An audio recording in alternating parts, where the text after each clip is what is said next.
NMMS ಪರೀಕ್ಷೆ 2022-23ರಲ್ಲಿ ಎರಡನೇ ಪತ್ರಿಕೆ ಸ್ಯಾಟ್ ಅಂತ ಇರ್ತದೆ. ಆ ಸ್ಯಾಟಲ್ಲಿ ಸಮಾಜ ವಿಜ್ಞಾನ ಮತ್ತು ಗಣಿತದ ಒಟ್ಟು ಎಷ್ಟಿರ್ತಾವಪ್ಪ ಅಂದ್ರೆ 90 ಕ್ವಶನ್ಸ್ಗಳು ಇರ್ತಾವೆ. ಅವು ಮೋಸ್ಟ್ ಇಂಪಾರ್ಟೆಂಟ್ ಆಗಿ ನೀವು ತಯಾರಿ ಮಾಡಿಕೊಂಡು ಹೋಗಲೇಬೇಕಾಗ್ತದೆ.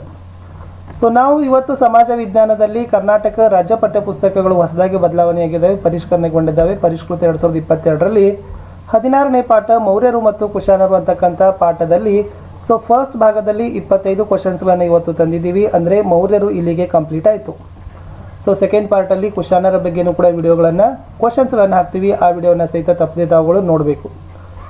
ಹಿಂದಿನ ವಿಡಿಯೋ ನೋಡದೇ ಇದ್ದರೆ ವಿಡಿಯೋದ ಡಿಸ್ಕ್ರಿಪ್ಷನ್ ಬಾಕ್ಸ್ನಲ್ಲಿ NMMS ಪರೀಕ್ಷೆ 22-23 ಸಮಾಜ ವಿಜ್ಞಾನ ಅಂತ ಒಂದು ಪ್ಲೇಲಿಸ್ಟ್ ಲಿಂಕ್ ಇದೆ. ಅದನ್ನು ಒತ್ತಿ ನೋಡಿದರೆ ಹಿಂದಿನ ಎಲ್ಲ ವಿಡಿಯೋಗಳನ್ನು ನೋಡ್ಬೋದು. ದಯಮಾಡಿ ವಿಡಿಯೋವನ್ನು ಲೈಕ್ ಮಾಡಿ. ನೀವು ಬಳಸ್ತಕ್ಕಂಥ ಸೋಷಿಯಲ್ ಮೀಡಿಯಾ ಪ್ಲಾಟ್ಫಾರ್ಮ್ಗಳಲ್ಲಿ ಶೇರ್ ಮಾಡಲು ಮರೆಯದಿರಿ. ಫಸ್ಟ್ ಟೈಮ್ ವಿಡಿಯೋ ನೋಡ್ತಿದ್ರೆ ಸೊ ಚಾನಲನ್ನು ಸಬ್ಸ್ಕ್ರೈಬ್ ಜೊತೆಗೆ ಬೆಲ್ ಐಕಾನನ್ನು ಅವಶ್ಯವಾಗಿ ಒತ್ತಿ. ಇದರಿಂದ ಮುಂಬರ್ತಕ್ಕಂಥ ವಿಡಿಯೋಗಳ ನೋಟಿಫಿಕೇಶನ್ ತನಗೆ ಮೊದಲಿಗೆ ಸಿಗ್ತದೆ. ನಾವು 8ನೇ ತರಗತಿಯಲ್ಲಿ ಹಿಂದಿ ಸಮಾಜ ವಿಜ್ಞಾನದಲ್ಲಿ ಕಲಿಕಾ ಚೇತರಿಕೆಗೆ ಸಂಬಂಧಪಟ್ಟಂತೆ ವಿಡಿಯೋಗಳನ್ನು ಪೋಸ್ಟ್ ಮಾಡ್ತಿದ್ದೀವಿ. ಅಷ್ಟಲ್ಲದೆ ಆ 3 ವಿಷಯ ಅಂದರೆ ಹಿಂದಿ ಸಮಾಜ ವಿಜ್ಞಾನದಲ್ಲಿ ರಾಜ್ಯ ಪಠ್ಯ ಪುಸ್ತಕಗಳಿಗೆ ಅನುಕೂಲವಾಗ್ತಕ್ಕಂಥ ಪ್ರಶ್ನೋತ್ತರಗಳ ವಿಡಿಯೋಗಳನ್ನು ಸಹಿತ ಪೋಸ್ಟ್ ಮಾಡ್ತಿದ್ದೀವಿ. NMMS ವಿಷಯದ ವಿಜ್ಞಾನದ ವಿಡಿಯೋಗಳಿದ್ದಾವೆ. FASC ಎಕ್ಸಾಮ್ಗೆ ಯೂಸ್ ಆಗ್ತಕ್ಕಂಥ ಕ್ವಶನ್ ಪೇಪರ್ಸ್ ವಿಡಿಯೋಗಳಿದ್ದಾವೆ. ಡೌಟ್ ಅನಿಸಿದರೆ ಕಮೆಂಟಲ್ಲಿ ಪಿನ್ ಮಾಡಿ. ಮೋಸ್ಟ್ ಇಂಪಾರ್ಟೆಂಟ್ ನಮ್ಮದೇ ಒಂದು ಟೆಲಿಗ್ರಾಮ್ ಗ್ರೂಪ್ ಅದ, ಸ್ಟಡಿ ವಿತ್ ಪರಶುರಾಮ್ ಅಂತ. ಲಿಂಕ್ ಡಿಸ್ಕ್ರಿಪ್ಷನ್ ಬಾಕ್ಸ್ನಲ್ಲಿ ಹಾಕಿದ್ದೀನಿ, ಬಂದು ಜಾಯ್ನ್ ಆಗಿ. ಏನು ಹೇಳ್ಬೋದು ಅಂದರೆ, ಒಂದು ಸಾರಿ ವಿಡಿಯೋದ ಡಿಸ್ಕ್ರಿಪ್ಷನ್ ಬಾಕ್ಸ್ನಲ್ಲಿ ನಾವು ಮಾಡಿರ್ತಕ್ಕಂಥ ಎಲ್ಲ ವಿಡಿಯೋಗಳ ಪ್ಲೇಲಿಸ್ಟ್ ಲಿಂಕ್ಗಳಿದ್ದಾವೆ. ನೀವುಗಳು ಕೂಡ ಚಾನಲ್ನ ಪ್ಲೇಲಿಸ್ಟ್ ಲಿಂಕ್ಗೆ ಹೋಗಿ ಭೇಟಿ ಕೊಟ್ಟಿದ್ದೆ ಆದರೆ ನಿಮಗೆ ಬೆನಿಫಿಟ್ ಆಗ್ತಕ್ಕಂಥ ಎಲ್ಲ ವಿಡಿಯೋಗಳಿದ್ದಾವೆ. ಅವುಗಳನ್ನು ನೋಡಿ ಯೂಸ್ ತೊಗೊಳ್ಬೋದು.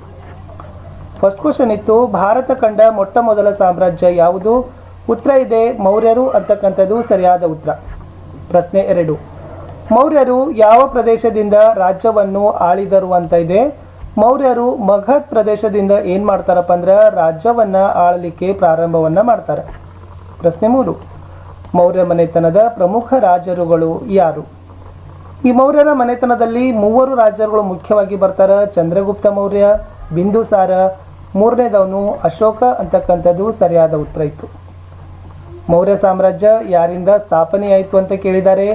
ಉತ್ತರ ಇದೆ ಚಂದ್ರಗುಪ್ತ ಮೌರ್ಯ ಅಂತಕ್ಕಂಥದ್ದು ಸರಿಯಾದ ಉತ್ತರ. ಮೌರ್ಯ ಸಾಮ್ರಾಜ್ಯದ ಸ್ಥಾಪಕ ಚಂದ್ರಗುಪ್ತ ಮೌರ್ಯ. ಇಡೀ ಸಾಮ್ರಾಜ್ಯಕ್ಕೆ ತಳಪಾಯವನ್ನು ಹಾಕಿರ್ತಕ್ಕಂಥ ರಾಜ ಅಂತಲೂ ಹೇಳಿದರೆ ತಪ್ಪಾಗಲಾರದು.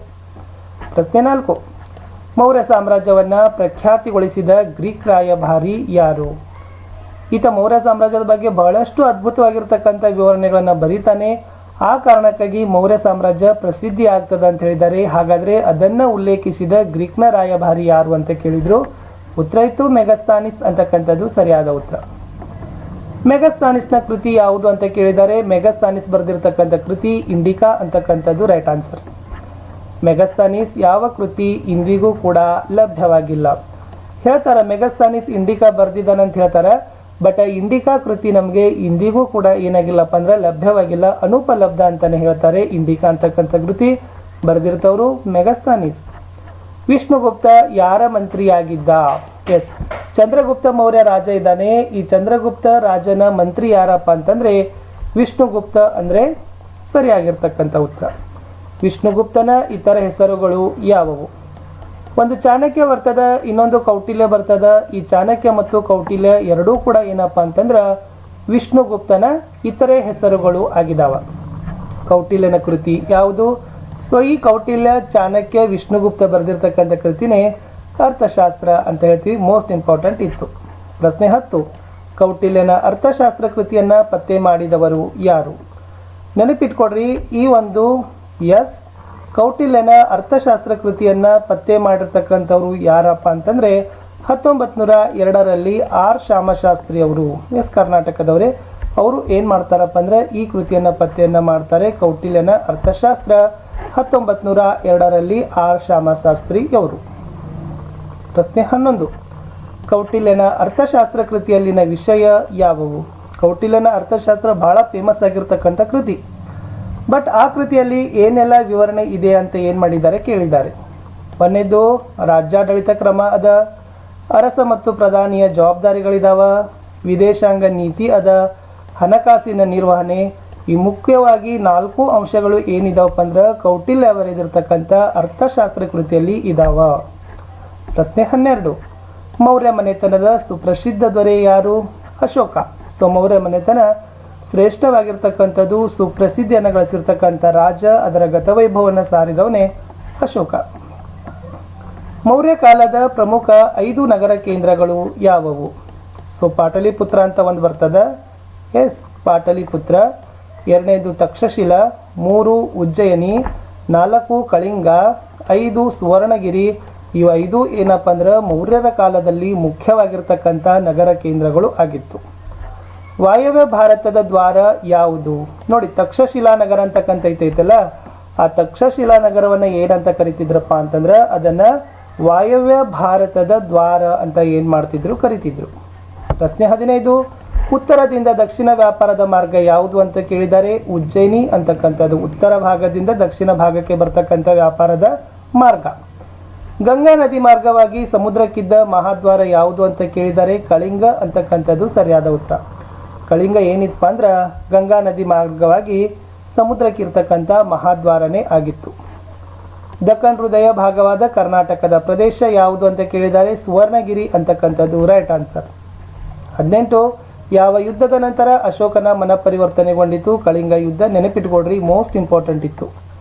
ಅಶೋಕ ಮಾಡಿರ್ತಕ್ಕಂಥ ಕಡೆ ಯುದ್ಧನೂ ಕೂಡ ಕಳಿಂಗನ ಯುದ್ಧ. ಈ ಒಂದು ಯುದ್ಧದಲ್ಲಿನ ಅಪಾರ ಸಾವು ನೋವು, ಆಸ್ತಿ ಪಾಸ್ತಿ, ಎಸ್ ಅದನ್ನು ನೋಡಿ ಅಶೋಕನ ಮನ ಕುಲುಕ್ತದ. ಸೊ ಅಶೋಕ ಏನು ಮಾಡ್ತಾನಪ್ಪ ಅಂದ್ರೆ ಯುದ್ಧವನ್ನೇ ಬಿಟ್ಬಿಡ್ತಾನೆ. ಕಳಿಂಗ ಯುದ್ಧದ ನಂತರ ಅಶೋಕಂದು ಮನ ಪರಿವರ್ತನೆ ಆಗ್ತದೆ. ಪ್ರಶ್ನೆ 19, ದಯೆ ತತ್ವವನ್ನು ಬೋಧಿಸಿದವರು ಯಾರು? ಬುದ್ಧ. ನೆನಪಿಟ್ಕೊಡ್ರಿ, ಯಾಕಂದ್ರೆ ಸೊ ದಯೆ ಅಂತಕ್ಕಂಥ ಅಂಶವನ್ನು ಪ್ರತಿಷ್ಠಾಪಿಸಿದವರೇ ಯಾರಪ್ಪ ಅಂದರೆ ಬುದ್ಧ. ಸೊ ದಯೆಯನ್ನು ಏನು ಮಾಡಿದ್ದಾರೆ, ಹೇಳಿಕೊಟ್ಟವರು. ಅಶೋಕನ ಅನೇಕ ಶಾಸನಗಳು ಯಾವ ಭಾಷೆಯಲ್ಲಿ ಇವೆ? ಪ್ರಾಕೃತ ಅಂತಕ್ಕಂಥದ್ದು ಸರಿಯಾದ ಉತ್ತರ. ಸೊ ಅಶೋಕನ ಶಾಸನಗಳು ನಮಗೆ ಪ್ರಾಕೃತ ಭಾಷೆಯಲ್ಲಿ ಸಿಗ್ತಾವೆ. ಅಶೋಕನ ಶಾಸನಗಳು ಯಾವ ಲಿಪಿಯಲ್ಲಿವೆ? ಸೊ ಭಾಷೆ ಕೇಳಿದಾಗ ಪ್ರಾಕೃತ ಬರಿಬೇಕು, ಬಟ್ ಲಿಪಿ ಕೇಳಿದಾಗ ಬ್ರಾಹ್ಮಿ ಲಿಪಿಯಲ್ಲಿ ಏನದಪ್ಪ ಅಂದ್ರೆ ಬರಿಬೇಕಿತ್ತು. ಪ್ರಶ್ನೆ 22, ಕರ್ನಾಟಕದಲ್ಲಿ ಅಶೋಕನ ಶಿಲಾಶಾಸನಗಳು ಎಲ್ಲಿ ಪತ್ತೆಯಾಗಿವೆ? ಸೊ ಕರ್ನಾಟಕದಲ್ಲಿ ಅಶೋಕನ ಶಿಲಾಶಾಸನಗಳು ನಮಗೆ ಎಲ್ಲಿ ಪತ್ತೆಯಾಗಿದ್ದಾವಪ್ಪ ಅಂತಂದ್ರೆ ಎಸ್, ಅದು ಚಿತ್ರದುರ್ಗ ಜಿಲ್ಲೆಯ ಬ್ರಹ್ಮಗಿರಿ ಅಂತ ಬರ್ತದ. ಆ ಚಿತ್ರದುರ್ಗ ಜಿಲ್ಲೆಯ ಬ್ರಹ್ಮಗಿರಿಯಲ್ಲಿ ಏನದಪ್ಪ ಅಂತಂದ್ರೆ ನಮಗೆ ಏನಪ್ಪ ಎಸ್ ಅಶೋಕನ ಶಿಲಾಶಾಸನಗಳು ಸ್ಥಳಗಳಿದಾವ. ಆ ಸ್ಥಳಗಳಲ್ಲಿ ಶಿಲಾಶಾಸನಗಳು ಲಭ್ಯವಾಗಿದ್ದಾವ. ಪ್ರಶ್ನೆ 23, ಮೌರ್ಯರ ಕಾಲದ ಆದಾಯದ ಮೂಲ ಯಾವುದಾಗಿತ್ತು? ಒಂದು ತೆರಿಗೆ ಮತ್ತು ಭೂಕಂದಾಯ. Most important. ಮೌರ್ಯರ ಕಾಲದಲ್ಲಿ ರಾಜನಿಗೆ ಮಾಹಿತಿಯನ್ನ ಯಾರು ತಿಳಿಸ್ತಿದ್ರು? ಗೂಢಾಚಾರರಂತಿದ್ರು. ಎಸ್, ಆಸ್ಥಾನದಲ್ಲಿ ಗೂಢಾಚಾರರಿದ್ರು. ಆ ಗೂಢಾಚಾರ ಏನು ಮಾಡ್ತಿದ್ದಪ್ಪ ಅಂದ್ರೆ ಎಲ್ಲ ಗೌಪ್ಯ ಮಾಹಿತಿಗಳನ್ನ ಹೇಳ್ತಿದ್ದ. ಕಡೆ ಪ್ರಶ್ನೆಗೆ ಹೋಗೋಕ್ಕಿಂತ ಮುಂಚೆ ವಿಡಿಯೋಗೆ ಲೈಕ್ ಇರಲಿ, ಶೇರ್ ಇರಲಿ, ಚಾನಲನ್ನು ಸಬ್ಸ್ಕ್ರೈಬ್ ಮಾಡಿ. ಹಾಗೂ ಸೊ ಭಾಳಷ್ಟು ಪ್ಲೇಲಿಸ್ಟ್ ಲಿಂಕಲ್ಲಿ ವಿಡಿಯೋಗಳಿದ್ದಾವೆ, ಅವುಗಳನ್ನೆಲ್ಲ ತಾವುಗಳು ನೋಡಿ. ಲಾಸ್ಟ್ ಕ್ವಶನ್ ಇತ್ತು, ಮೌರ್ಯರ ರಾಜಧಾನಿ ಯಾವುದು? ಪಾಟಲಿಪುತ್ರ ಅಂತಕ್ಕಂಥದ್ದು ಸರಿಯಾದ ಉತ್ತರ. ಸೊ ಇಷ್ಟು ನಾವು 16ನೇ ಪಾಠ ಮೌರ್ಯರು ಮತ್ತು ಕುಶಾನರಲ್ಲಿ ಮೌರ್ಯರ ಬಗ್ಗೆ 25 ಕ್ವಶನ್ಸ್